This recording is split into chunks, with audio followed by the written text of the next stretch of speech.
So hello viewers, আচ্ছা তোমাদের ঈদের সালামি কত টাকা?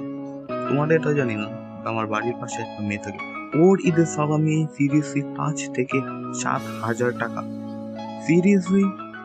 আচ্ছা, এখানে অবাক হওয়ার কিছু নাই, কারণ মেয়েদের সালামি এত টাকা হয়ে থাকে সাধারণত, কারণ মেয়েরা ঈদের দিন সাজুগুজু করে রাস্তা দিয়ে বের হলে আমাদের এলাকার কিছু মুরব্বী তাদের ঈদের সালামি দেওয়ার জন্য আগে থেকে বসে থাকে। দাদু সালামু আলাইকুম। আরে নাতি, কি সুন্দর করে বললে! এই নাও 1,000। আরে 1,000 কি হবে, এই নাও আরো 1,000। যাও গিয়ে ফুর্তি করো। আর ছেলেদের বেলায় এই যে দাদু সালাম আলাইকুম। এই যে দাদু এখানে। আরে শালারা দেখে এসে পড়ছে, এখন তো ওরে দেখতে সালাম দিতে হইব, তার চেয়ে ভালো ইগনোর করে চলে যায়। হ্যাঁ, ছেলেদের সাথে এমনটাই হয়। আচ্ছা, আমি তোমাদেরটা জানি না, কিন্তু জানো আমার ঈদের সালামি কত টাকা? হ্যালো আব্বু, আসসালামু আলাইকুম, ঈদ মোবারক।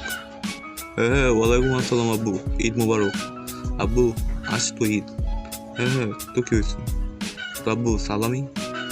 ও হ্যাঁ হ্যাঁ, তোর আম্মুর কাছ থেকেই নিয়ে নিস 500 টাকা। ভাই, তোমাদের কাছে যাই নাই 500 টাকা কতটা মূল্যবান, বাট এটাই ভাই আমি খুশি। সো আজকের জন্য এইটুকুই। জানি ভিডিওটা অনেক ছোট হয়েছে, বাট এটা আমার ফার্স্ট অ্যানিমেশন, তাই একটু ছোট করে বানাইছি। যদি তোমাদের আমার এই অ্যানিমেশনটা ভালো লেগে থাকে তো ভিডিওটা লাইক করো। আর আমি ফার্স্ট অ্যানিমেশন করতে গেছো, যদি আমাকে পছন্দ করো তো আমাকে সাবস্ক্রাইব করো, আমার ভিডিওর বেল আইকন প্রেস করে রাখো, যাতে ইন ফিউচার কোনো অ্যানিমেশন বানাই তো তোমরা যাতে পাইতে পারো। আর তোমরা কমেন্টে তোমাদের ঈদের সালামি বলে যাও, দেখি কার ঈদের সালামি কত টাকা।